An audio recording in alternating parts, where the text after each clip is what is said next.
Hello to all you Patriots out there in podcast land, and welcome to episode 178 of Canadian Patriot Podcast, the number one live podcast in Canada. We're recording on April 15th, 2019. I'm Gavin, a business owner, gun owner, hunter, atheist, volunteer first responder, and CCFR field officer. I get those two things confused. They're so alike. I'm Liberal Tim. I'm a liberal, husband, father of three. I'm a sport shooter, and I'm an RSO for the Ontario Practical Multi-Gun Shooting League. Also, I'm the proud descendant of immigrants. My name is Ian. I'm a hobby farmer on Vancouver Island, making me the token Westerner. Fingers crossed for the liberation of Alberta tomorrow. And I'm Marty, hunter and sport shooter in rural southern Ontario. As always, my name is Andrew. I'm a recovering libertarian, competitive shooter, and a firearms instructor at Ragnarok Tactical. And I forgot there was an election tomorrow. Big day. Yeah. Let's just hope more signs don't get knocked down before the election. Well, yes. It's okay. If it's an NDP sign, it needs at least one more swastika. Yeah. Is everybody voting for the New Brunswick Separatist Party? Yes. Is that a thing? I feel like they would not do well in Alberta. Marty, read your bit. Oh, show notes. We'd love to hear your feedback about the show. Please visit CanadianPatriotPodcast.com/feedback or email us at feedback@CanadianPatriotPodcast.com. Yes, you can download the show on iTunes, and there is a link. Well, after you've sent us some feedback and downloaded the back catalog of episodes, you can also check us out on Facebook, facebook.com/Canadian Patriot Podcast, or Instagram at instagram.com/Canadian Patriot Podcast. We need your help to support the show. Visit patreon.com/CPP and become a patron. You can get a better quality version of the show for just $1 per episode, and the more you pledge, the better the rewards are. Show you're not a communist. Buy a CPP t-shirt for just $19.99 plus shipping and theft. Visit CanadianPatriotPodcast.com. Go to the homepage and follow the link on the right. Okay, it's time for my favorite segment. It's called What Are We Drinking? And every week, What Are We Drinking is brought to us by Arrowhead Coffee. Arrowhead Coffee is owned and operated by Canadian Armed Forces veterans. They love our country, the true north, strong and free, their family and friends. Join Arrowhead Coffee on their hunt for the perfect brew to raise morale and bring that feeling of home to you no matter where you are. A portion of all profits helps Canadian Armed Forces members, veterans, and their families. All right, now it's time for What Are We Drinking? We'll start with Gavin. What are you drinking? I am drinking a Basil and Hayden Dark Rye and Coke Zero this evening. Basil? Kool-Aid. Really? Yeah. Basil. Yeah. Cherry Kool-Aid. No, Coke Zero. Coke Zero. Coke Zero, yeah. Basil and cherry Kool-Aid. Yeah. Yeah. Ian, what are you drinking? Henry Hotspur's Hard Pressed for Cider. It's the pride of Trader Joe's in the States, so I just had some sitting around. Wow, you can afford to shop at Trader Joe's? Only when I go on road trips. All right. Marty, what are you drinking? I have Oban whiskey again tonight. Getting rid of that I'm bottle. still convinced that that's Scotch. Yeah, I have to drive for work tomorrow early in the morning, so this way I don't get too drunk. Well played, sir. Well played. You're a terrible human being, you know that? Oban is a quality Scotch. You uncultured Dutchman. I mean, it is by far the most drinkable of the Scotch that I've had. I fear that there's something wrong with you. That's entirely possible. I don't know. I'm with Marty and the whole Scotch thing. Not my jam. It is good for paint thinner, though, I heard. Yeah. You're all terrible people. If you want to send me Scotch, email the show. I will drink all of the unwanted Scotch. Or all of the wanted Scotch. I'm not picky. Basically, I have a problem. The problem is I don't have enough free Scotch. Where do we leave off? Tim, what are you drinking? Drinking Crown Royal and reverse osmosis water. All right, and I think that leaves me. I am drinking a hot toddy again because it is cold in my recording studio. By that I mean my home office. By that I mean my basement. Also whiskey. Let's do some news. We're gonna start in Alberta. There's an election tomorrow, which is funny because there was a bunch of news about the upcoming election, and I totally forgot that it was tomorrow. But anyway, first one, Calgary Herald. I'm going to kick it apart! Exclamation point. Calgary landlord destroys campaign sign in front of candidate. My favorite part of this story is the candidate's name is Gargar. Binks. Gargar. That is his first and last name. The guy so nice they named him twice. I feel like it may have been to like save printing costs, but yes. I hope that Gargar wins for nothing else because Calgary deserves a candidate with one name. Me's a good politician, sir. So this comes as the candidate was installing or had recently finished installing an election sign on a rented property's front yard, and the landlord wanted them to take it away. The candidate respectfully declined, and the landlord freaked the F out on it and proceeded to demolish the sign. Well, the best part is by law, they were totally allowed to have whatever sign they wanted as a tenant up on their front lawn. And of course, I think even the candidate said he was going to go remove it, but then the guy just lost his patience. I guess wasn't fast enough for his liking. Yeah. Well, yeah, he said that he required to go get a drill to remove it. The guy just flipped it out instead. The best part is, Gargar put a lot of work into that sign.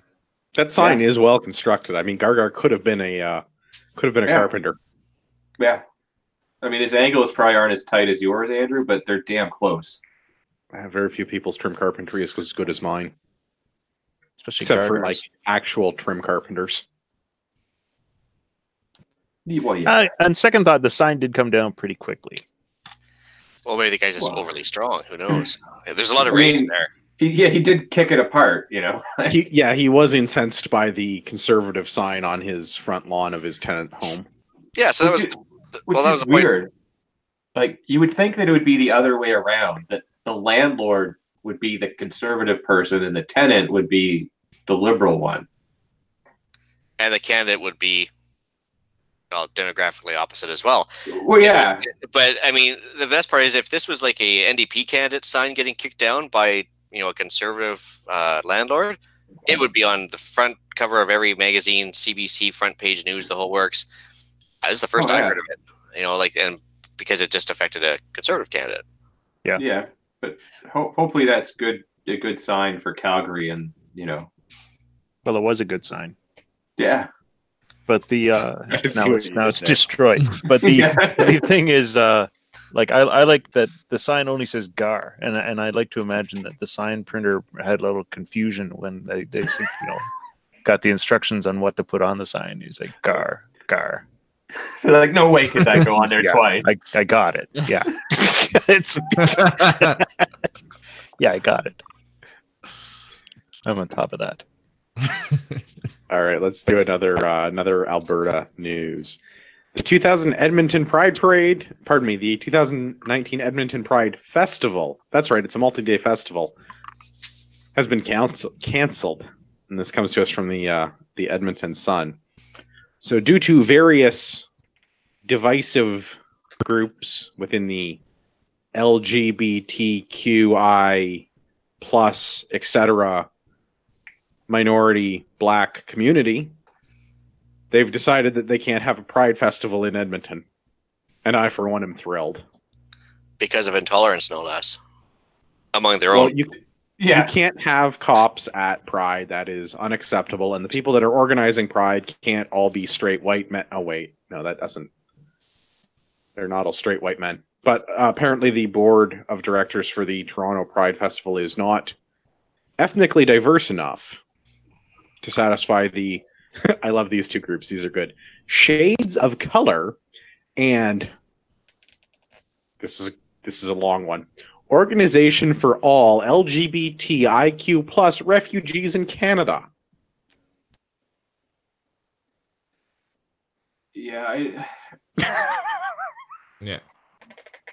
Just as one quick correction, this is the Edmonton, not Toronto. Did I say Toronto? I meant the Edmonton side. Yeah. Mhm. My Does the- apologies. Does the G stand for Gargar? Just there'd be two G's if it was Gar. They just Gar. one. The It's just one for- LGBT. I mean, No, I mean this is the issue with this whole mentality of trying to like fracture our society into these small groups is that okay, at one point you might be with that group, but then once it fractures again, you're on the out. yeah. Like, why do they need specifically a group for LGBTIQ plus refugees? Like, couldn't they just have a group for LGBTIQ plus people as a whole, which includes people that are natural born Canadians, people that have legally immigrated, people that are just here on vacation, people that are here illegally, like however you are, if you identify as that, can't that just be for you? Like, why does it have to be specifically? What if it was all of those things plus who gives a shit about their sexual identity? Yeah, But you can't have that. You have to have the LGBTQI MOUSE parade, not the who gives a shit parade, because that marketing is not there. but You're trying to devalue their victimhood. See, the more Yeah. victimhood adjectives they can throw into them when they describe themselves, and yeah, the more currency they have in the victimhood games. They weren't pandered to. And you're trying to take one of those away, Marty. Like that's well, it's Very not white really privilege surprising. of you. No, I'm adding the extra letter of S of straight. yeah. Yeah, no, can't. I'm pretty sure that's. Well, I mean, I also noticed that there's no two on there, which is two-spirited for all of the indigenous people. So if they not included? Because if so, that's racist. No, as Edmonton, they are 100% not welcome. They're as forgotten as the rest of Alberta is to Trudeau. Yes.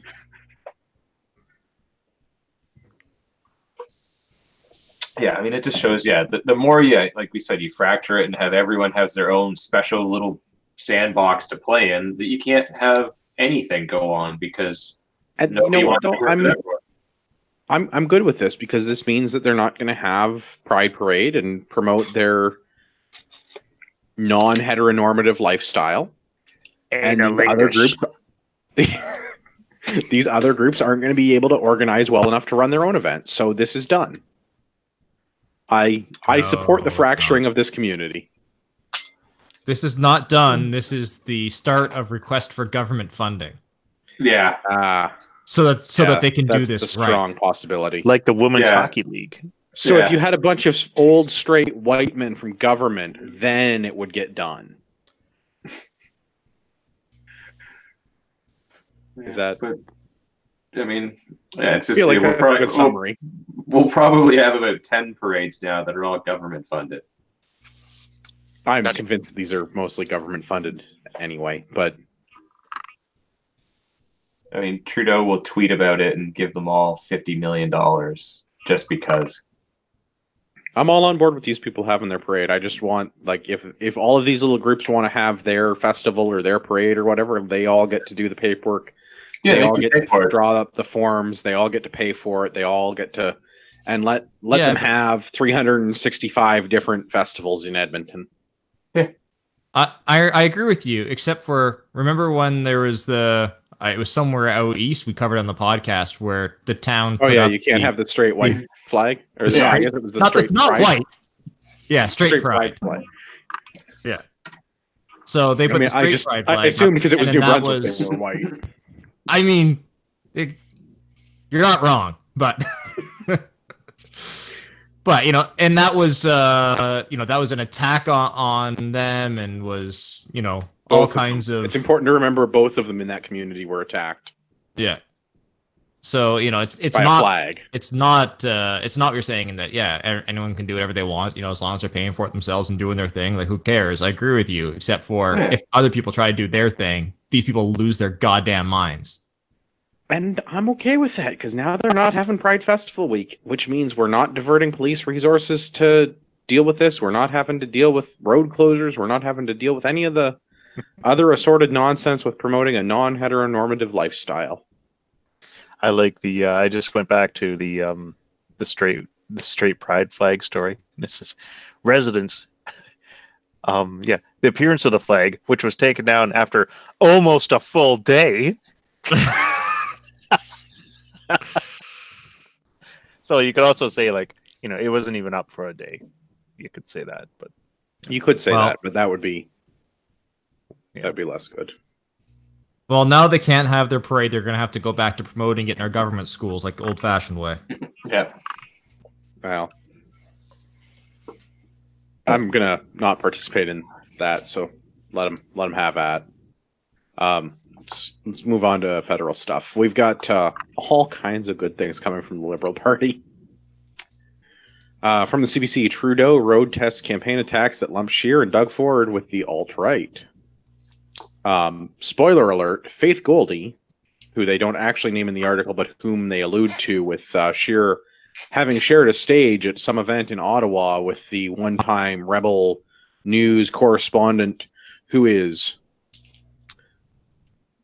I don't know, so extreme that she had to be banned from Facebook. So, I mean, they're talking about Faith Goldie, but they don't say Faith Goldie.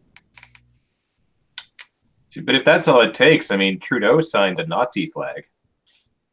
Yeah, well, but okay, so yes, also saying that these are alt-right people, I think, is a bit of a stretch, but Yeah. this is to be expected from the Lugan-Presse. Well, I mean that's always been a liberal Democrat sort of strategy. Like, they even talk about it. When they go low, we call racist. Yeah. It's true, not wrong. So they're talking about Scheer using the Ford platform in Ontario to reduce spending, which Oof. I fail to see as a bad thing. first of all, he That's- didn't really reduce spending. Well, we but made it's some pretty- cuts to some Pretty damn thing. close, yeah. We made 3% less teachers Yeah. when the current crop of teachers start to retire. I don't like Ford because he's too liberal. It's always 3%. Yeah. Comes up far too frequently. Yeah. So I don't know about a bunch of this other stuff though. Cuts to Canada's child benefit, cuts to national housing, cuts to old age security, cuts to CPP, and the climate change. Well, I fail to see how taxing my gasoline or my heating fuel for my home is contributing to improving the climate. But sure, okay, let's cut those things. Yeah. But What that's what are we actually losing as as consumers of government services? But you're saying that from a position of privilege. Yeah. The privilege of having my gas had gone up like 10 cents over the past 4 days. Well, yeah. Yeah, that shit's out of hand right now. That shit is out of hand right now. I am running both vehicles to very close to empty. Yeah. Ian, what's that like for you out west? I hear not great. $1.59 on the island, and Ooh. it's 160 something on the mainland. Welcome to our world. Yeah. No, But- that's revenue neutral though, right? Oh, of course it is, because the government can indeed affect the thermostat of the climate. With 0.04% of the population. Absolutely minding their p's and q's. And by the way, Andrew, come on, keep your gas tank over half. You're gonna set off my OCD with that one. I know. I'm looking at both of them and I'm like, I really want to fill both of these vehicles up, but I really don't want to pay for gas right now. Yeah, but it's one of those things where it's like you either fill it up twice as often and pay half as much, or just run it to the bottom and pay once. No, but I mean, Ian's right. I don't like having the vehicles Yeah. below 50%. So I used some of the emergency stockpile of gas. Now I got to refill that too because I was like, whoa, $1.27. I don't think so. Yeah. Now I've run out of gas cans. See, podcast challenge number 1, wasn't it? Something like that. I got gas cans. Come on. But yeah, no, it's They're basically empty gas cans now. they've had carbon tax here for, well, I guess just before I moved here, so probably about 6 years, and it's insane. And does absolutely. I mean, does road tax fix the roads? No. I mean, so carbon tax is certainly not going to fix a carbon problem. But that's one of the only legitimate reasons for government is fixing my roads. Wait a minute, but they're No. doing a horrible job. No. The only legitimate reason for government is to enforce my national borders. That's Trade, it. Civil disputes, trade agreements. That's what it. No, the government doesn't do that. The court system does that. Or just dueling in the public street, Will. Trial I'd by be okay combat. with that. Again, fully in favor of this. Right? Like, me versus Catherine McKenna. Who do you think's coming out ahead on that? Well, I How's guess your tax now? that depends. I mean, if you challenge her, she gets to pick the weapon. Yeah, So, And Like a a- champion. Using the environment like a home gang. yeah, or feelings? Is she using feelings? maybe. Could be Yeah, a just bake go off. declare a home gang. All right, let's look at another one. We haven't talked about S&C Lavalin, and at some point I have show notes of all of the S&C Lavalin stuff, but the problem is every day it gets to be longer and longer. So I've been avoiding talking about it on the show because I keep meaning to actually dedicate an episode to talking about it, but it keeps getting Yeah, and hopefully further Trudeau and just further bury down the rabbit himself hole. soon with it. Yeah. Well, he very nearly did this past week from the National Post. Trudeau's lawsuit threat takes Liberals' S&C Lavalin response to even dumber depths. This is an opinion piece from Matt Gurney. This is amazing. So Scheer, the leader of the opposition and the Conservative Party, and Trudeau, the leader of the government and the Liberal Party, got into a shouting match in Parliament last week where Trudeau threatened to sue Scheer, and Scheer was like, all right, let's do it. And Trudeau was like, okay, I'll sue you. Seems to be a lot of that going around lately. Anytime. And she was like, nah, I was kind of kidding. I'm paraphrasing heavily, but I mean, that is the gist of how the conversation in the House went, because I think the shiny pony got a little bit upset and maybe spoke out of turn. Because if he decides to go forward with a lawsuit, he has to testify about what's going on with S&C Lavalin under oath outside of Parliament. And it means that he can't harangue Parliament into doing whatever he wants the way that he has been doing. He also can't silence other members of his cabinet or party, or the opposition party for that matter, because they're all going to be called in under oath to testify about what's going on. So I would like to see this lawsuit move forward. Yeah.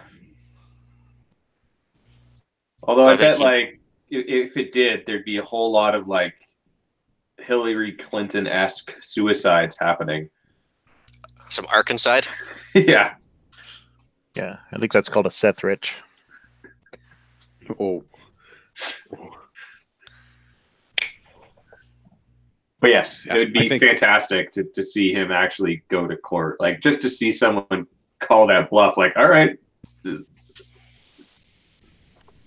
Yeah, I would very much like to see this go to court, because this is, to put all of this out into the public space would be amazing. To have Trudeau under oath having to explain what's going on with S&C Lavalin, and to have an opportunity for Wilson Raybould to actually come in and say her piece, and I don't know, maybe present some of her own evidence, which she wasn't allowed to do in committee.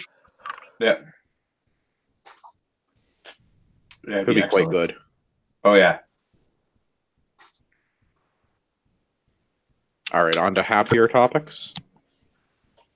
Sure. Beer.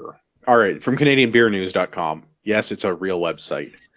Government of Canada eliminating federal barrier to interprovincial alcohol trade. So this was an election promise. It's pardon me, it was a budgetary promise, not an election promise. It was a budgetary promise that the Minister of Intergovernmental and Northern Affairs and Internal Trade would reduce the burden of Canadians being able to buy alcohol between provinces from where they reside and where the alcohol is actually sold. So we've covered before about people going to Quebec and being arrested, or maritime provinces going to Quebec and being arrested. All of that is supposed to go away, and there's supposed to become a mechanism for being able to order alcohol from across provincial lines. Yeah, you go to whoever's website and you place an order and they ship it. Well, I'm curious how they're going to handle that, although they did sort out how to mail pot to you, sort of. If they had pot to mail to you, they'd figure out how to mail it. Yeah, but So not at a currently profit you so can't. far. Well, Yeah. that's because there's no pot to be mailed to you. Now, will this will this open up the way for commercial distribution as well, or is this strictly for This end users? seems like end user, but that's okay because there's a lot of breweries and a lot of other places in the country that I would like to be able to order like a case of beer from. Yeah, because I know it's it's a difficult thing and a costly thing, even like for if let's say like a restaurant wanted to bring in a keg from random other province, Ontario, like a brewery or kind of thing, it becomes difficulty. So I don't know if this opens that up for that as well, and even for like beer stores to. I'm sure it'll lead to that eventually. Yeah. I mean, Well, I mean, But- and this is only the government, Yeah. like the federal government restrictions. So the provincial restrictions are still in place, but yeah, it's one step closer. But like, One what step was this? closer. The minister of inter whatever and northern nonsense. Why is that even a thing? Like that shouldn't be. There shouldn't have to be a minister of interprovincial trade or whatever. We should just be able to sell stuff because we're in the same friggin' country. Yeah, Like- but state lines and stuff, man. No, one country. Just Why is Aren't the we a majority republic? alternate between provinces? yeah. Because some provinces are smart and other provinces are Ontario.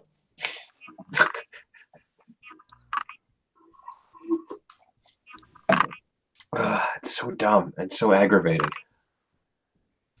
I mean, also, like, seriously, what else are you going to do in Alberta? And Manitoba and Quebec. Yeah, so my point stands. What else are you going to do? Mm-hmm. Kick down signs.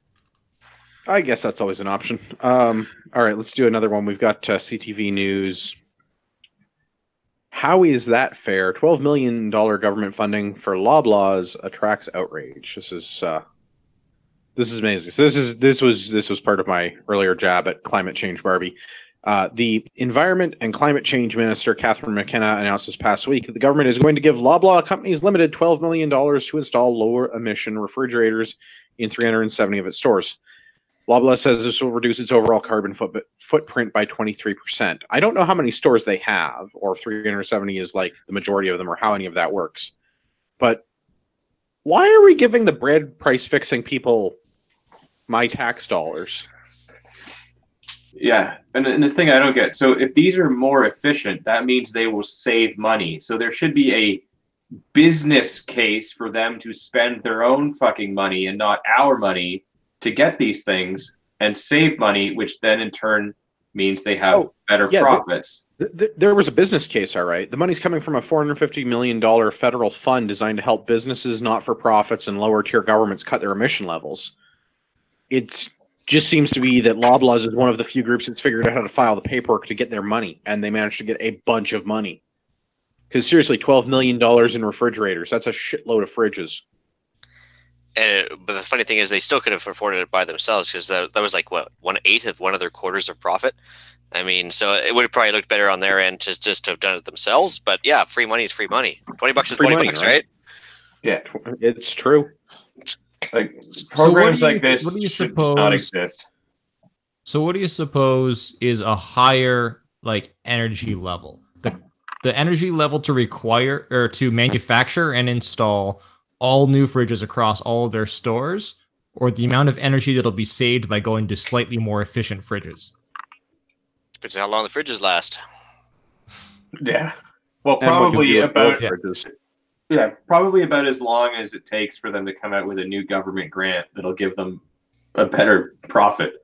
It's probably the best answer. Yeah. Because I mean, like, really, the way to look at this is not that they're reducing their carbon footprint by 23%. They're reducing their electrical bills by 23%. That's really what this story amounts to. Yeah, but Loblaw's profit, their profit in the last quarter of 2018 was $221 million. Well, yeah, that's because they changed the price on bread. Oh, yeah. Yeah, this is amazing. I think my favorite part Good of for all of this. Loblaws. Bad on our government. It's also Well, and- good for climate, Barbie. Well, that was, yes, bad for our government, specifically climate change, Barbie. And the reason that I say this is because her argument on why it's okay that Loblaws, an incredibly rich company with an incredibly high profits, got this free government tax dollars, was that Lots of companies could have applied. Lots of people could have filed the paperwork. Loblaws are just the only ones that did. Yeah, because if you're my local butcher downtown, like that I go to buy my artisan beef, he's busy being a butcher. He doesn't have a legal team trying to figure out how to navigate the 400-page government document to get new freezers. Yeah, it's nonsense. Right? Like this is why these big businesses are getting the money, is because they have a staff of lawyers and professionals who deal with government regulatory stuff to figure out how to get them their money. This is... I hate to say this. I think this is the first time I've ever agreed with Jagmeet Singh on anything. Yeah, I mean, these programs shouldn't exist, and if they do exist, there should be like, if your company has over X amount in profits, you shouldn't even be able to apply. Yeah, like if you want to help the like actual real Canadian businesses. That was my first instinct too, I think. Like, but Marty has some thoughts on this. Oh, I was going to say the first half of your statement was accurate, that these programs should not exist. Yeah. I mean, that's my stance. But if they have to, for whatever reason, like Loblaws shouldn't be able to apply for it at all. It should just be the little guy that has to struggle to get these things. Yeah, but you can't punish success though. Yes and no. I mean, at some point when Loblaws is making hundreds of millions of dollars in profit and is price fixing, that's no longer success. That's a monopoly. Right? Like we have rules against that. We have laws that are supposed to prevent these things from happening. I would much rather see this, if we're going to give people my tax dollars, I would much rather see this in the form of a tax break for smaller businesses, the same way as like individual homeowners in Ontario used to get a credit on your taxes if you put in like energy efficient appliances. So if you own like the local butcher shop and you put in energy efficient refrigerators, then yeah, okay, you get a tax break for that. Sure, I'm okay with that. But when you're Loblaws and you're a scheming corporation, I'm not okay with that. Yeah, but no one should get that. Like, we all voted. Like, if I would rather have lower taxes and buy my own goddamn light bulbs, like we've talked about. Absolutely, 100%. Yeah. But since we can't live in my nice libertarian society, I'm obligated to play by these people's rules. So we should at least make the rules so that they're benefiting actual people, not faceless corporations like Loblaws. Loblaws, the family that owns Loblaws is like the third richest family in Canada. It's like them, McCain's, and somebody else. Probably whoever owns S&C Laughlin. Probably. Hyperbole. Don't fact check that. That's or whoever owns the hookers that they brought in. Do you own hooker? Never mind. I don't need. Well, yeah, it would be hard to rate their wealth though, because a lot of it would be like under the off the books. Probably stored offshore in Switzerland or the Cayman Islands. Let's do another one. This is one of Tim's, I don't know if favorite topics is the right word, but this is something that Tim has been passionate about on past episodes. Ralph Goodale. Close. Someone who I wish need your would do help. a lot of opiates. We need your help to support Ralph Goodale. Wait, no. This is another CTV news article. 10,000, and the headline is actually wrong and misleading. It's 10,300 deaths, opiate-related deaths recorded in Canada between 2016 and 2018. So Public Health Agency Canada is reporting 10,300 deaths between January 2016 and September 2018. That's not even 2 full years. That's a lot of fentanyl. Like, that's a lot of fentanyl. And they're actually blaming fentanyl and fentanyl-related substances for 73% of those deaths. That's a lot of fentanyl. Yeah, 10 grand is a nice, nice round number. Yeah. That 300 seems to be a rounding error, and that's more than what people died with firearms death, and yet they're focusing on the firearms like you wouldn't believe, but this seems to be just it's good enough. Which is weird, because I would say that most of those firearms deaths are related to this opioid One would almost think, but it's a good thing they banned opioids because that prevented it from happening too, right? Yeah. Yeah. This is one of those things that makes me want to go get my free government naloxone, because it's like the majority of these 73% of deaths have been ruled as accidental. How you accidentally do fentanyl, I am still not entirely clear on, but apparently it's a thing. Yeah, Because they said nine. So they're looking at a specific stat. It's the first 9 months of 2018. Public Health Agency Canada says, I'm rounding, 3,300 Canadians died from apparent opiate-related overdoses. Of that, 93% of them were ruled accidental. I don't think that they mean that it's accidentally taking the fentanyl. I think it's that the overdose was accidental. Yeah, I they thought you didn't meant like mean to accidentally OD. took it, like the Danforth shooter's brother. Yeah, that's what I thought they meant, was like accidental exposure, not like, well, I'm going to do some fentanyl, but I'm not going to die on it. Yeah, I'm just going to move this 46 kilogram brick of carfentanil underneath my bed. And accidentally breathe in too deeply.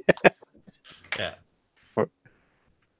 No, Yeah, that's I guess. Yeah. I guess you could be correct that maybe they mean that they were trying to take, cocaine and they got fentanyl instead. But I took it as that the overdose was accidental. Either way, I mean, chalk that up to you made a dumb decision and you're now suffering the consequences of it. That's not an accident. Does that mean the 7% that the other 7% on purpose overdosed? Suicide. Yeah, there's suicide. That seems like a lot. Yeah, I don't know. I'm not super up on my. I'm thinking that you're not in a good place. Generally, not the happiest people in the world. Yeah, if you're up on my drug paraphernalia, but that seems like a lot of people to intentionally overdose on fentanyl. Like, I don't know. Yeah, of all the things they could pick. All of the degenerate behaviors out there and people wanting to have like non-normative lifestyles. 7% that intentionally are like going out and being like, well, I'm going to kill myself with fentanyl today. Yeah, but that's nothing Seems compared like to some sections of the society. Yeah. That are identifiable. I don't know. Yeah, I would not be surprised if that 7% is intentional. When you look at the effects on these people's, like, if you look at the state that they're in when they start taking these kind of drugs, and then the effect that these kind of drugs have on what remains of their lives, like it's pretty well over when you start taking fentanyl. Yeah. Yeah. Unless you're Prince or Michael Jackson, I guess.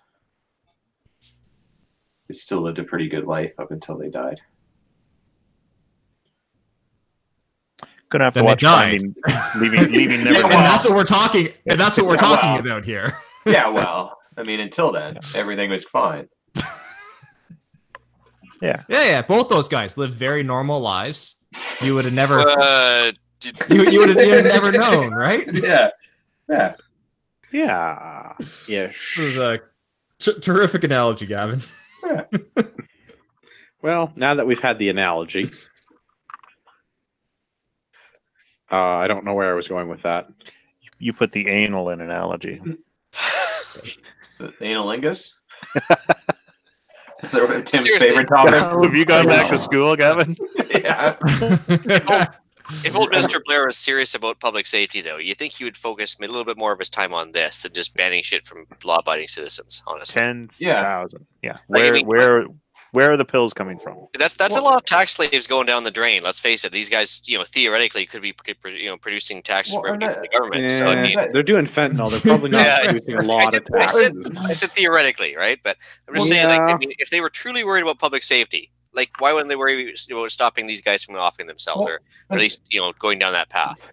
I mean, I just find we should put tariffs on the importation of fentanyl. Let's try and get some of these fentanyl making jobs here in Canada. Yeah. Let's protect Canadian jobs. You're right. Yeah, it's not hookers and fentanyl. It's not a crop; it's just chemicals, right? So yeah, let's do it. Well, I mean, this is the thing. I mean, fentanyl. Like, I can't imagine. Like, I'm certainly no chemist. That this is easy to make. So it's all made into Google. How yeah, if you weren't on a watch list already. Yeah. Someone at the door. If you can Google how to make, what's that thing that they had in Breaking Bad? That's a thing you can Google. Yeah, you can make. There's internet recipes for that. I know, because we misused an afternoon at work one day and committed some time theft by looking it up. But I can't imagine it's that easy, and I imagine it takes some expensive lab equipment to make it and make it properly. So I imagine a lot of it comes from like super controlled labs, but somehow it still gets out into the illegal market. One of the biggest producers. It depends, right? Yeah. Like you're talking about trying to make like medically pure. For Well, most yeah, part, like chemical synthesis stuff, there's not a lot of crazy, technical equipment needed. Oh yeah, but I mean, like, if you were gonna say like make some zip guns out of like pipe from Home Depot versus making even garbage street drug quality fentanyl, what would be easier, right?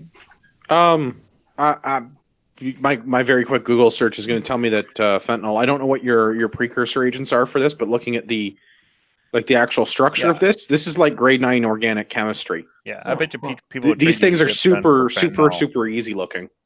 Oh wow. Yeah, Never- people would trade never- you a zip gun for fentanyl. I bet you easy. I will retract my statements then, and just You could be right. I'm not. I'm just. just I find send, tip- like, send a me lot of that that, send me that link and Jobs.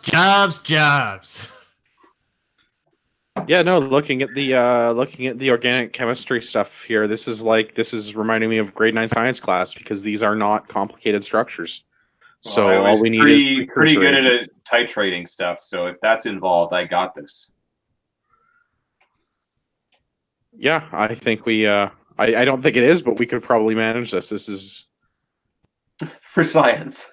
for science. Yeah. All right, before I go deeply down that track of how to make fentanyl in my home, I really hope the RCMP doesn't Business show up today. opportunity around every corner. Yeah. Ragnarok Tactical branded fentanyl. Yeah. And naloxone. For when you Right. inevitably OD. It's a twofer. Yeah. Really, it's a combo pack. Let's see. It's like buy one Yeah. get one. Yeah. All right, let's move on to guns. The gateway Stop.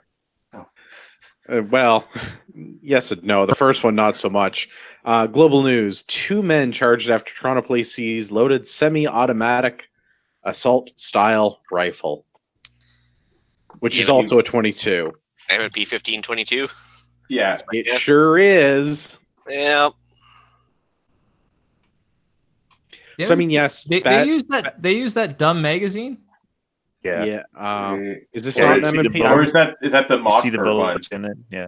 Or is it 715T? One of the two. I don't know. It's one of the shitty AR looking 22. Dumb rimfire rifle is dumb and rimfire. Yeah. So Yeah. people in Toronto have illegal firearms and do illegal things with them, and are also wanted for multiple arrest warrants in other their jurisdictions. Second to last paragraph, investors say along with guns and ammunition, they also found large quantities of, wait for it, cocaine and fentanyl. Weird. Who would ever have thought? You have to wonder, with previous felony or warrants out there, who would have ever approved his pal? Yeah. Because clearly he must have had one, right? I can't believe that gangbangers are like, yo, Holmes, give me that 22, yo. Or however it is they Ebonic. But I mean, it's So- from a distance, it'll look like an actual AR. They won't know that it's a 22. Yeah, but I mean, like, if you're going to go out and, like, commit homicide or, like, brandish illegal guns at people, would you not want to, like, brandish illegal guns that you could actually kill someone with? Not that you couldn't kill someone with a 22, but, like, you know Some what I mean? people Like, are I'd on a rather shoot budget. somebody... I guess. I mean, They yeah, put all their Brick money 22 into goes a their long fentanyl way. setup. That's So true. I want to talk for a minute about our police photographer here. So first off, the Keep Calm and Chai Vaughn mug is a great accessory to the to the rifle here, That's as gotta well be the guy, as the photographer's mug, I His think. feet. oh yeah. Yeah. And then that he's got the correct CGNE etiquette by having both his feet and toes in the photo. Yeah. I wonder how many teenage prostitutes have seen those feet.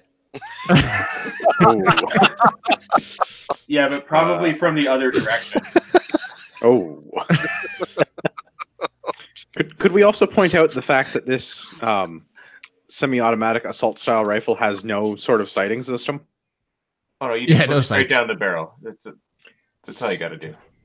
And considering this is on global news, I'm surprised that they didn't mention the big silencer on the front of it. Yeah. Yeah. But you don't need sights on that because it's an assault rifle. Yeah. Assault style rifle. Right. Yeah, Assault it's style rifle. spray and pray, bro. Yeah. And for I'm our not audio an listeners, the big silencer is just the crappy like A2 flash hider on a Super 22. cage. Yeah. But it doesn't have the shoulder thing that goes up though. Oh, Keep But- calm and Loctite your backup sights. but it does have a bayonet lug. It appears. I don't know why they didn't mention that because people love to hate on bayonet lugs. Because you could attach a bayonet, which makes it way more dangerous. This is several flavors of dumb. This is a $400 22 that It's overpriced. serious people do not have a use for. Like this is several flavors of dumb. Yeah. So we're not making fun of that rifle, but I mean, the general sentiment of these guys are already prohibited from owning firearms. They're prohibited from selling drugs. They're Yeah, wanted they on have- other. They have warrants Yeah. out for other jurisdictions. Like not another warrant. They have multiple arrest warrants in London. So, you know, it's one of those things where add another law onto there. What's it going to do to these guys? Yeah. They already illegally possess a firearm. They already have it illegally loaded. They already have illegal ammunition for it because you can't get the ammunition without the license. Now, I'm relatively certain that this is a non-restricted rifle. I Because believe it's the so, yeah. Mossberg's 715. So I'm relatively certain it's a non-restricted. But even so, like, they're not going to apply for an ATT even if it was a real AR, which it's not. And the whole Lugenpresse being a semi-automatic assault-style rifle, it's black. That's all they mean. It's black and it's made of plastic. Hey, Yeah. you can In this guarantee case, they it's pointed, made of a lot of plastic. Like a Wait. lot of their favorite toys. and you can guarantee they pointed at somebody and they probably discharged it in city limits. So I mean, yeah, there's just no shortage One of the men gave false identification. He even lied about his identification. These are bad men. Well, I mean, if the police come to my house, I'm not telling them who I am or where I live. And I'm sure as shit not telling them how many guns I have. Aside from the ones they Possibly- already know about. I mean, possibly some of the most obvious things to their character is that one of these guys lives in Toronto and the other guy is friends with the guy that lives in Toronto. Yeah, that should be a giveaway. All right, let's do another one. We got Toronto Sun. Man, 18. I don't know when we changed that, but okay, sure. Man, 18, charged with shooting of girl outside Toronto school. It's a lot of gender assumption, first of all. Well, there's a lot of gender and ageism, and we don't know what they identify as or what their preferred pronouns are. But I would like to take a guess at where in the city of Toronto this may have taken place. What do you think, listeners? Do we feel like it was Jane and Finch? The most violent neighborhood in Toronto? Yeah. Shocker. A shooting happened in Jane and Finch. But those I- schools don't want police near them, do they? No, they don't. And I mean, Well, no, honestly, 'cause I used to that'd be live racist. near Jane and Finch, and I lived far enough away that it wasn't that bad. But like, I could walk to Jane and Finch from where I lived, and it was the kind of place we didn't walk by ourselves at night. Like, we'd go Yeah. out with a group of people to go somewhere. I mean, the nice thing about that area, if I can say this, is that like they keep it to that area for the most part. Well, yeah, Yeah. because they can't afford to take their $400 Mossberg assault-style rifle anywhere else. Yeah. See, the carbon tax did some good then. Yeah. No, I mean, like, this has been like this for years, though. Oh, so I thought they couldn't afford the gas now. Well, Thanks, Well, McKenna. Yeah. See, I thought So- climate change Barbie would save the day. Yeah, their giant blacked out SUVs cost too much to drive around. you got to be ghetto rich, you know? Yeah. So, Police say a gunman fired several shots into a vehicle containing a group of males and females in the parking lot of a school, hitting a 16-year-old girl in the leg. allegedly. Which she was taken to I hospital don't with understand non-life-threatening that. Like, injuries. so, I understand the use of the word allegedly, but in this context, I feel like the Toronto Sun is maybe not very good on their editors staff. The alleged shooting happened. No, this girl was admitted to the hospital, and the doctors were like, "Yeah, This Yeah, bitch been shot. It actually happened. Yeah. Like the alleged shooter, I could see that, but like the alleged shooting, no, this kid got shot. That's not really a. Anyway, It sounds like poor the use of charges. English language The notwithstanding. charges are a little light, though. It's like The Jay charges are Kwan incredibly low. Hamilton, 18, was arrested and charged with possessing a loaded firearm, carrying a concealed weapon, and aggravated assault. Like, first of all, why was he aggravated? They're sitting in a car, you know. He's also getting 4 counts of attempted murder. Well, that's a little bit better. Yeah, but but then why not write better? They should have written this article gooder. Mo better. It just says at the bottom, and arrested and charged with that. But you're right; it does. Like he's all over the place. Yeah. Oh, this is what happens when we reference the sun. But in any event, gangbangers in Toronto beat gangbangers in Toronto. Let's talk about something a little more wholesome. This one's from Chatham, Kent. Well, the picture is from the Calgary Sun. Canadians divided on banning handguns, assault-style firearms, consultation. So they've got a picture from the Chatham, Kent police of a bunch of old shotguns, a couple of old rifles, a Lee Enfield, a Cooey, some sort of a cowboy gun, like a lever action something. I don't know what it is. And like 4 handguns, at least one of which is prohibited due to its size. I don't think Canadians are divided at all. Divided would give me like a 50-50 split, but 81% against. Well, it's I mean, pretty unanimous almost. 3 of those pistols are air guns. I almost guarantee it. One of them definitely is because it's a Daisy. Because I have that exact one. But the other one with the grip that looks like a Crossman with a pop-off grip, where you put the CO2 tube in the. Yeah. I think I see the. Without and the other one at the bottom. Yeah, with the other one with the stag grips, like those look like plastic grips, so that's got to be. Yeah. So we've got a couple on this topic. So we've also got one from Global News. Federal government consultations reveal polarization over idea to ban some guns. And then the CBC, Canadians polarized on prospect of handgun bans as government commission report. It's almost like these people are all getting their information from the same place. You can see that they write it slightly differently depending on who they are in their target market, but the outcome is the same. The government asked Canadians what they want to do, and gun owners politely told them to take off, eh? Yeah. Yeah, I mean, to speak to Ian's comment, like, I mean, I guess technically if it's like 1% and 99%, that's still divided because we're not like 100% in agreement. But Yeah, it's not unanimous. But it is kind of a bullshit statement at the same time. It is super bullshit, and it's not mentioned in the Sun article, but the Global News and the CBC both talk about New Zealand. And last I checked, we did not live in the Kiwi state. So I'm not really sure what the bearing of actions of crazy people in New Zealand has to do with my laws.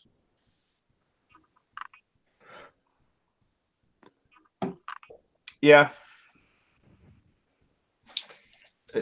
Like, but I mean, I guess any opportunity to push the agenda, right?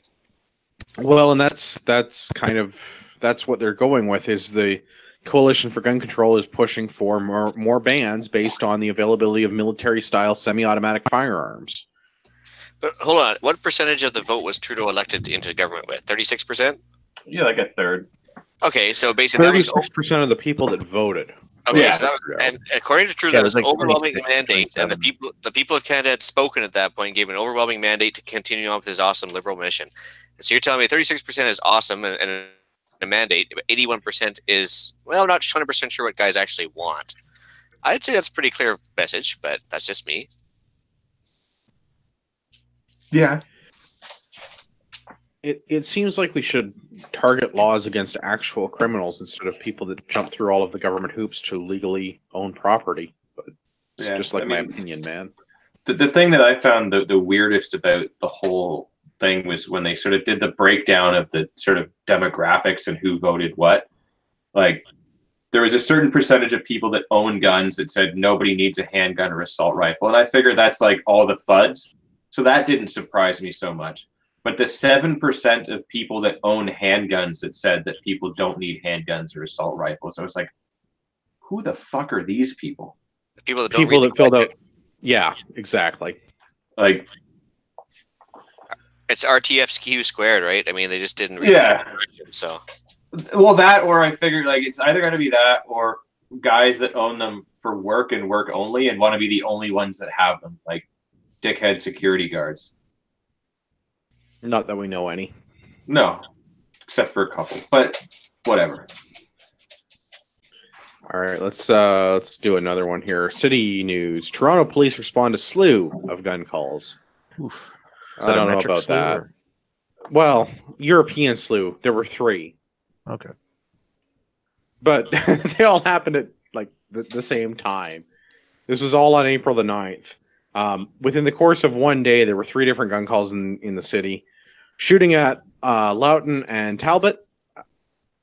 A sound of gunshots at Eglinton and Leslie, and a report of a person at the gun. A person with a gun at Bloor and Islington. So there were, I think, in some cases, I think in one case there was an injury reported and EMS showed up. Yeah, the very first one, Lawton and Talbot, EMS police, possibly 4 suspects and 1 person injured. And Injured to lower body, conscious and breathing.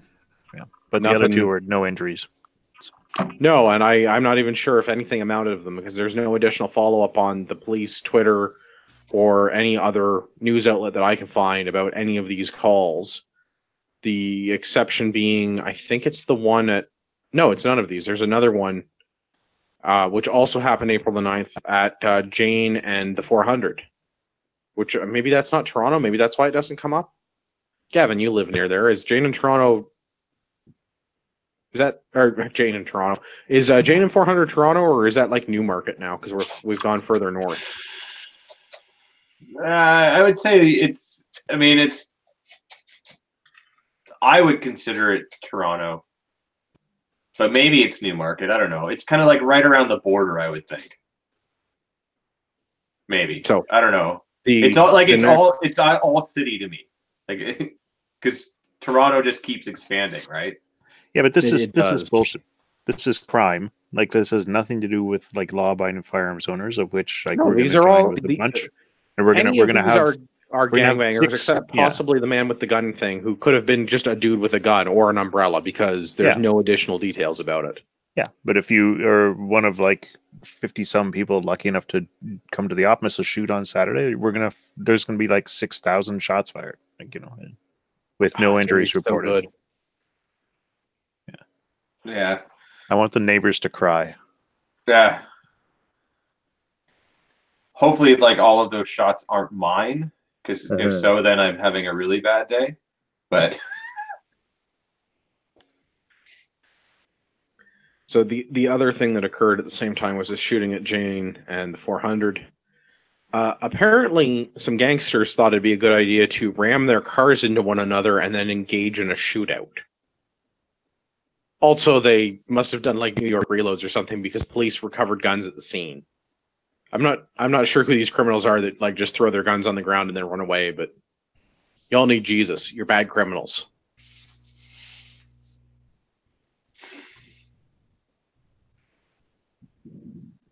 yeah, Yeah, dude. Shitty people being shitty, and they're shitty Yeah. at it. yeah, Criminals in Toronto being criminals in Toronto. Who would have guessed this? Tying up all my police resources in their brazen daylight shootout. Oh. Or they just watched Sicario, got all amped up, and decided to give it a whirl or something. I mean, we've all been there. yeah. I mean, sometimes I just sit around with my plate carrier on, just wishing the motherfucker would. Allegedly. Allegedly. See, that's how you use it, media. That's how you use it. And that's what makes us the real media, is we know how to use it. Yeah. Yeah, I don't know what to say about this. Like, sorry, Toronto, get your shit together. Maybe, man, I don't know. I don't know what to do about these people, because these are all criminals using firearms in an illegal fashion, and the police are not able to capture any of these people. Right? The group fled in another vehicle. The group, like there were a bunch of them, and they all got away. So you know what would make a lot of this really easy? An ATT to figure out who got the ATT to go down to that shootout. Well, that, or if we just brought back karting. What we should do is have a license system so that no one is allowed to drive a car unless they go through and get a license and show that they're capable of driving a car. Then we won't have this problem. I like it. Yeah. No, I But yeah, think like it's just like they go out of their way to not, like consequence the people that are actually involved in the criminal activity. Like I saw an article here, it never made it into the show notes, but have you guys seen an article in the last day or two about there are some places that are trying to look at like if there's the gang activity that results in like gunfire or whatever outside of your establishment, that your establishment can be held responsible. Like if you're a bar owner, then your establishment can be like liable for like having shootouts outside of it. Did you guys see that? No, that's absolute bullshit. Like I don't doubt that they're trying to make that a law, but like I was reading that, Tim, and the solution to this is to ban bars in Toronto. Yeah, and dark clothing, because like the 5 people were wearing, they're 5 males in dark clothing. That reminds me of a story that I'll tell you guys after we're done, because I can't really tell it on air. But sorry, listeners. Maybe if you support our Patreon, we could put it behind the paywall. You get the uncensored version of the podcast. Yeah. Everybody gets the uncensored version. As opposed to this one, just edited live. Yeah. Yes. Yeah. This is some dank shit. Let's move forward to other shenanigans, because if the criminals weren't bad enough, apparently we have gun owners that are being stupid too. Shocking. Apparently the Canadian Coalition for Firearms Rights, that's the whiskey slurring, is getting sued. By whom? The National Firearms Association. But wait, that's also a gun group. So, yeah. LOL, what? Yeah. So the April the 2nd, the attorney for the National Firearms Association, one of our quotes lobbies in this country, sent a letter to the CEO and executive director of the Canadian Coalition for Firearms Right, Mr. Rattlestar Galactica, regarding their infringing logo. So for everybody who hasn't seen it yet, CCFR has a new logo. It's tied into their TV show. It's tied into their promotional material. It's on their hats. It's on their beanies. I think you can get patches of it. It's a maple leaf bisected by an AR-15 that says the CCFR. Yeah. The lawyer for the NFA says that this is an infringing logo and has been prominently featured in various things, and basically give us all of the money that was acquired as the result of the use of this logo, because it infringes upon the NFA's no compromise logo, which is an AR on the right and a maple leaf on the left. I don't know if I'm doing a good job of describing this. Imagine a maple leaf that's been bisected, and the right side of the maple leaf has been replaced by an AR-15. Yeah. The left side of the maple leaf remains. Yeah, and the CCFR one is like a maple leaf bisected, but the AR in it is sort of negative space. It's a negative AR on a maple leaf, whereas the NFA logo is half of a maple leaf with an AR. So yeah. So like the AR is the right side of the maple leaf. Yeah. Right. So listeners, it would help if you go to the show notes and look at the pictures or look at the CCFR. And so like they're similar-ish in that they have a maple leaf and an AR in them. That's about where the similarities end. Do you think the Canadian Patriot podcast is in any danger? Yeah, we have 2 ARs and a maple leaf. I really hope that we're in danger, because I have a lawyer and I have not got to stick him on anyone lately. So, well, but speaking of lawyers, what if the NFA lawyer was just a day late? Yeah. And he was supposed to deliver it on April 1st. Yeah. And now they're like, oh shit, we have to go with it. Yeah. Well, they are certainly going with it. Yeah.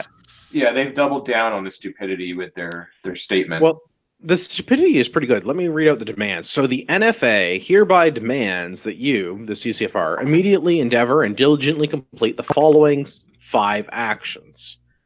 You immediately cease and desist offering the sale and or whatever. Stop using the logo. Yeah. Point the rifle. You in the safe provide direction. the NFA within 10 days of receipt of this letter an account of all sales of the infringing merchandise since the first day that any of it's been sold. You disgorge in favor of the NFA within 10 days any and all gross profits. Any and all gross profits derived from the sale of the infringing merchandise. You turn over to the NFA within 10 days all of the remaining merchandise under your control. And you immediately cease and desist from using the infringing logo on any marketing material. I'm paraphrasing some of these because they're in legalese and they're long, but the gist of it is give us all of your gross money that you made from this campaign using this logo, stop using this logo, and give us any remaining materials that contain this logo. Yeah. And the CCFR understandably kind of went LOL no. Yeah. Well, and basically they've sort of launched a countersuit of sorts saying that the NFA logo actually infringes upon the civil advantage. Is that whatever it is? Rod's previous entity. Rattlestar Giltacaca's previous entity, which is actually, I think if I remember the number correctly, was used 945 days prior to the NFA's No Compromise logo.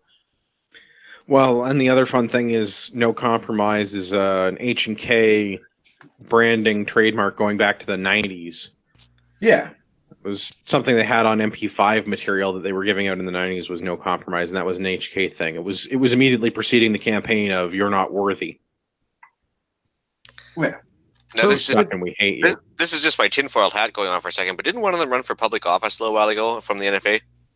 Sheldon. Yeah, Sheldon. Yeah, usually the president of the NFA. Yeah, so just twisting on my tinfoil a little hat, tighter than maybe he's looking for some campaign funds, just thinking, and maybe he's a little jealous of the success of one group over the other. Recoup the campaign funds after an unsuccessful run at politics. Exactly, because you don't make a whole lot of money when you lose, right?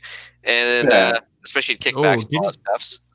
Yeah. And so the best part is that I don't know where he's coming from. I think the membership's falling off a cliff. They're probably short on money at the NFA. Maybe he was tired of getting any membership fees at all. Yeah. Well, it's certainly seeming that they are not going to be getting any moving forward, other than maybe a handful of people that are just oblivious and blind. I've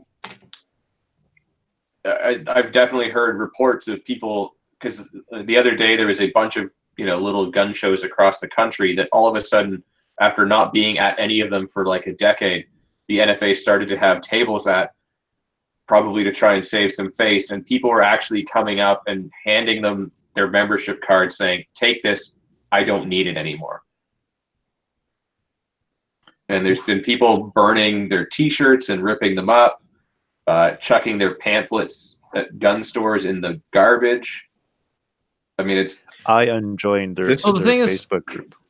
This is a public relations nightmare for the NFA. This was a very, very, I don't know, tone deaf decision. Yeah. What bothers me here is that this is, they're getting funding from firearms owners to do good on our behalf.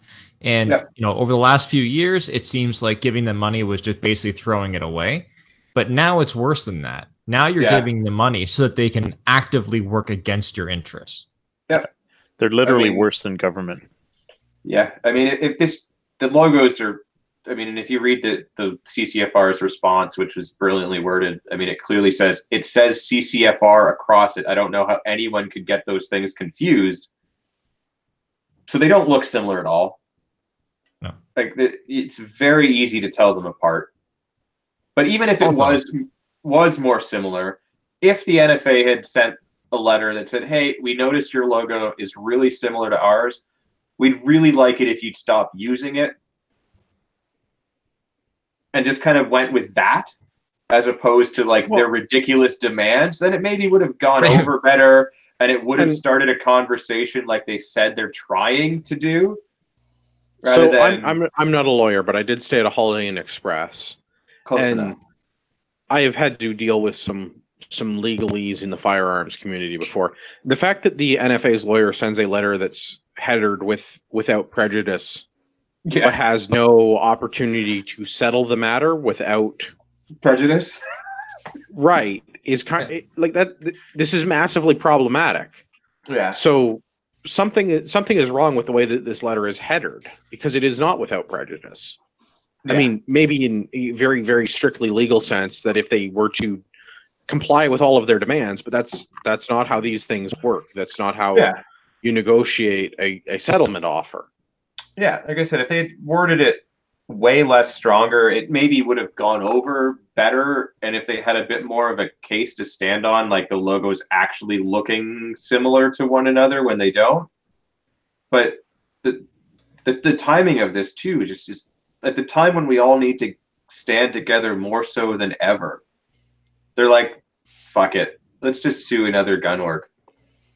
Like, well, and I mean, I lost faith in the NFA probably 4 years ago, about the same time that we started this, before we started this show, actually. Yeah, I'd say probably at the same time as everyone on the panel. Yeah, when was that they had the whole separatist group in their organization? They tried to have the Gang of Seven expelled, and Sean was no longer their director of marketing. That was about 4 years ago. Yeah, somewhere in that ballpark. So I haven't been an NFA member since that, and I've discouraged other people from participating with them because I don't feel like they're doing a good job as an advocacy group. But this is they haven't done anything in forever. They did have that legal challenge in Quebec thing that went through. They were kind of spearheading that. I'll give them credit for that. That was some good work there that was done. I'm not discounting that one thing, but I lost my faith in them as an organization about 4 years ago when they couldn't keep their political infighting. In. Right, yeah, like if you're going to run I'm not making excuses for the NFA. Yeah, credit where credit's due at this point, but yeah, for sure, absolute credit where it's due. And the legal challenge in Quebec went through, and good for them for doing it. Somebody needed to do it. I'm glad that they were able to address that. But I have very little faith in them as an organization, and this seems incredibly petty until you read the statement from their board of directors. This gets even more petty. NFA, again, I'm going to summarize it. Go on the NFA's website. Go read the statement from the 15th that was published today.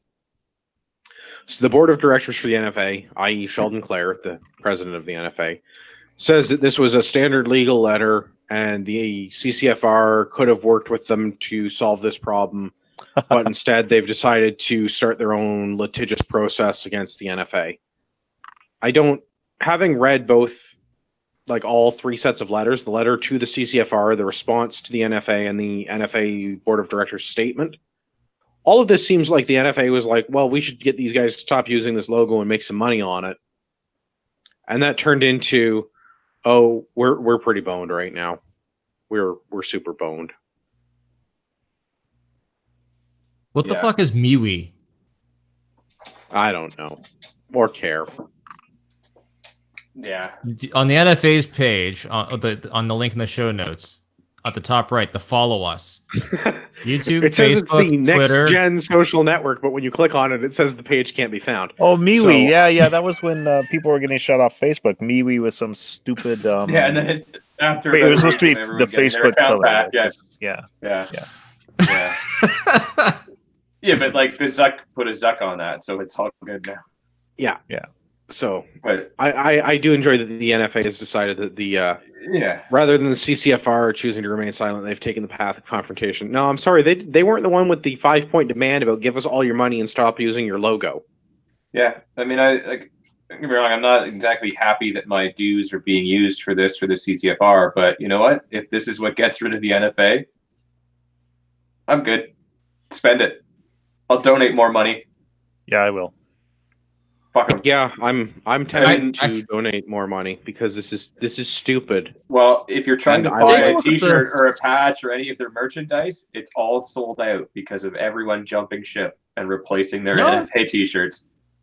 It's in stock. There's a fair bit in stock right now, and actually, I'm surprised at how good the merch looks. Actually, their new merch with the new logo. I've got a couple of T-shirts from it already, and man, let me tell you, the quality is there, man. It's like those soft T-shirts. Yeah, it looks like it. Yeah. They're like their new merch looks really nice, actually. Yeah, the gun rights or human rights one is my favorite. Yeah. It's like and confrontational. Like the low-vis brown one looks good. Yeah. Big fan. But yeah, all the patches sold out like instantly. As soon as the thing started. Like it was just gone. like gone. Which is great. So keep buying it. Yeah, I really had no intention to buy any of this stuff before, but now I probably will. Yeah. Yeah.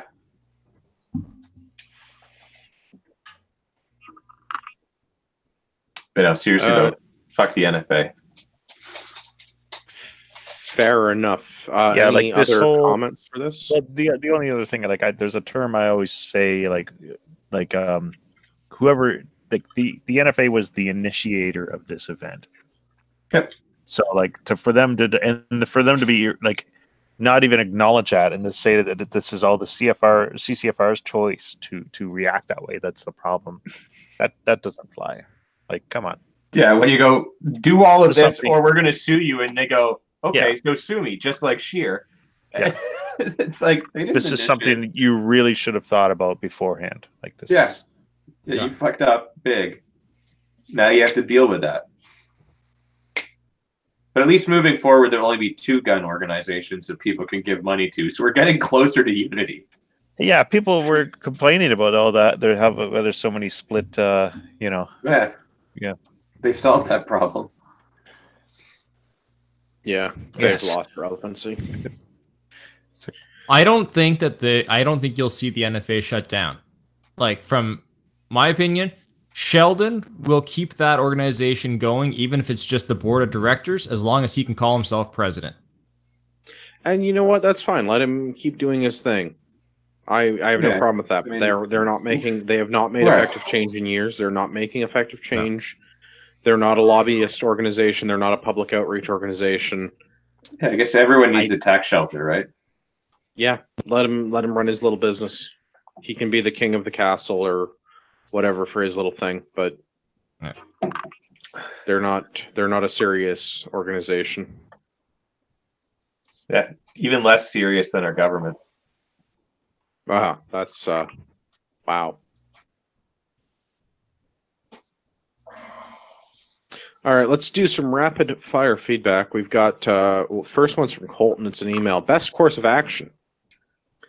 Dear CPP panel members, as a university student, there are those odd classes that make you want to spoon your eyeballs out, and in my case, that class was income tax accounting. As a longtime listener, I'm obviously no fan of taxation, so I'd appreciate your feedback on what to do with the 2,400 pages of convoluted theft that are the Income Tax Act once this class is finished. I wanted to add, the legislation is good when your CPA friend informs you that she doesn't have a copy anymore because she burned it.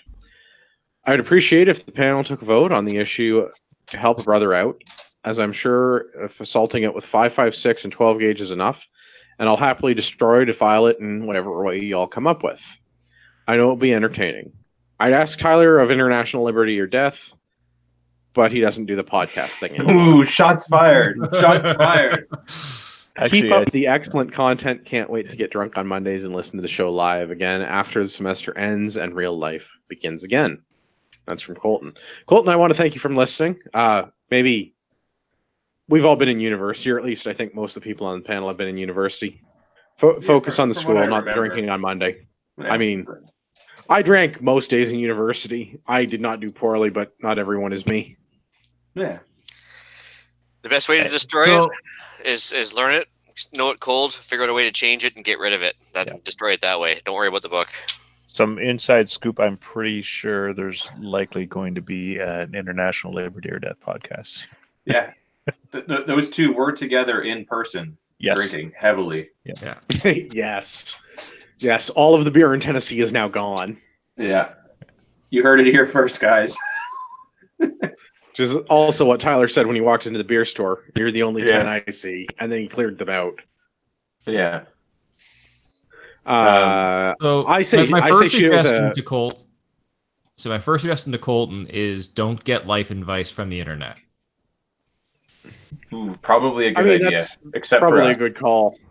That a Yeah. Dutch But saying? I would say 12 gauge and go with something big. Double lot buck, Tannerite. slugs. Yeah, you want something big. You want to make a good size, like shooting it with a 223. I don't feel is going to be very satisfying because it could just be a little tiny hole. You want something that's more explodey than that. So here's my idea. You get like a pound of tannerite, and then you put the book on it, and then you also get like a liter of gasoline, and you kind of just duct tape it all together, and then shoot it from a distance. You can figure out whatever safe distance that is. I'll let you do the math. You seem like a smart kid. And then when you hit it, it's going to explode with a giant fireball, and it'll just burn it and blow it all up.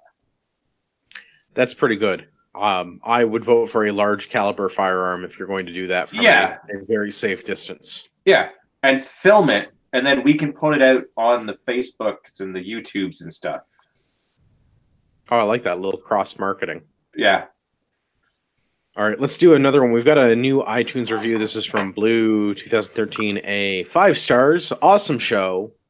After watching the live feed, I can comfortably go back to the podcast. Your tactical beards do not cover enough of your face for the YouTube stream to be family friendly. Based on appearance alone, I believe tactical balaclavas are in order. All kidding aside, great show. Hope to see you in Calgary for the CCFR AGM and the Drumheller for the charity shoot. Well, I don't know about the rest of the panel, but a balaclava and 4 or 5 Guinnesses, and I'm ready to overthrow a certain government. Yeah. Probably around this weekend that's coming up too, if I recall correctly. Yes, Easter Sunday does tend to be a big deal in a certain country that the crown is a overseer of. Yeah. Well, Has anyone seen my 180? Yeah.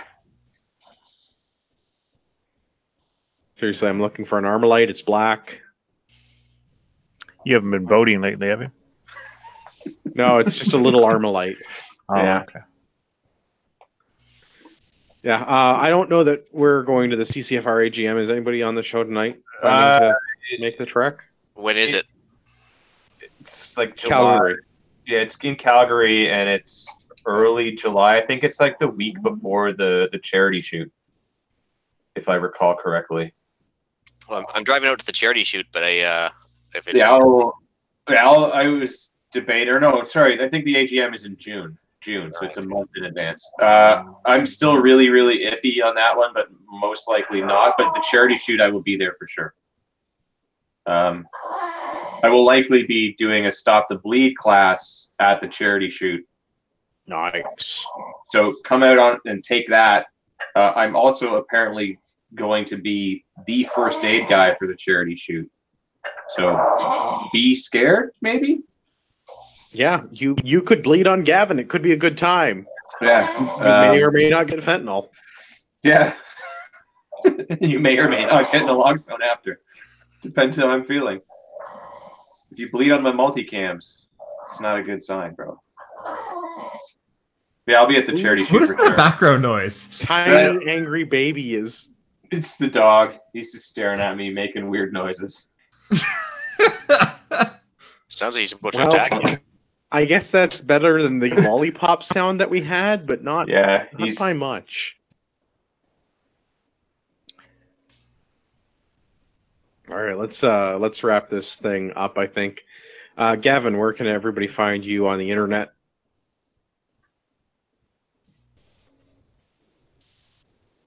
All right, apparently Gavin's dog has broken the internet.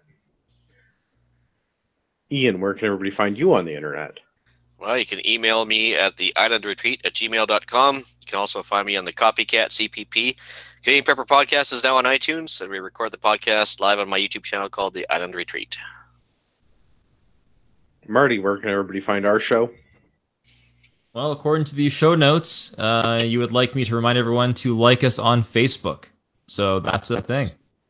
It's true. I would like you to remind everyone of that. It's not the question I asked, but it's nice of you to remind people. Tim, where can everybody find you on the internet? You can find me at facebook.com/timsgoodtshirts. You can find me all over the internet. CPP has 904 likes. I would like to break 1,000 because I think that'd be super fun. We have an Instagram. I don't think anybody maintains that anymore. You should definitely find me on Instagram though. Go check out Instagram. Go look on our website. Go to Ragnarok Tactical. Gavin and I are both now certified Stop the Bleed instructors, so Ragnarok Tactical will be offering Stop the Bleed classes. Yes, we can come to you. That is an option. You should also get some first aid supplies from us. If there's anything on the site that you would like, you should use the discount code Patriot at checkout. It'll save you a couple of shekels. It's a good time. We're a little light on first aid supplies again because people have been clearing things out. I just shipped 4 orders. I don't know. I shipped a bunch of orders in the last couple of days, so lots of things have gone out. We'll be getting more stuff in. But when we get stuff in, use Patriot. You'll save some money. It'll be good. I have to apologize to Rattlestar Galactica. Am I getting that right, Tim? I think it's Rattlestar Galactica. Good enough. Rod, if you want to come on the show, the rules are you come on the show, and then you can tell us about the lawsuit, and you can tell us about Downrange TV, and tell us what you're drinking. PCR's doing. You could definitely tell us what you're drinking. Trust me, doing this show, you'll be drinking. Sign me up as a field officer. I'll take it. Just Can saying. you drink in the field? Oh, absolutely. Well, BC has got a call out for field officers right now for CCFR. Put in twice, no response. You know why that is? It's because you're on our show. Well, that was kind of my conspiracy theory, but anyway.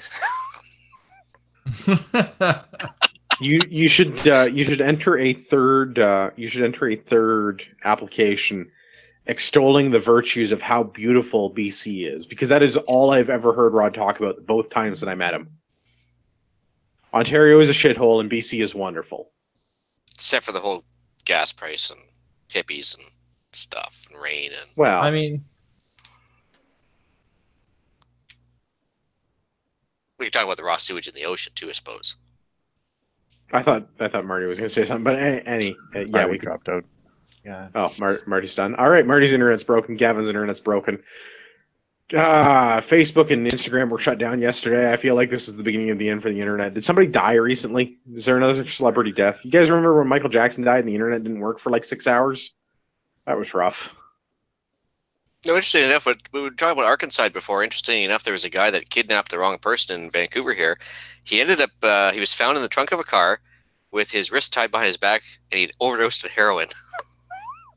Nice. It was amazing.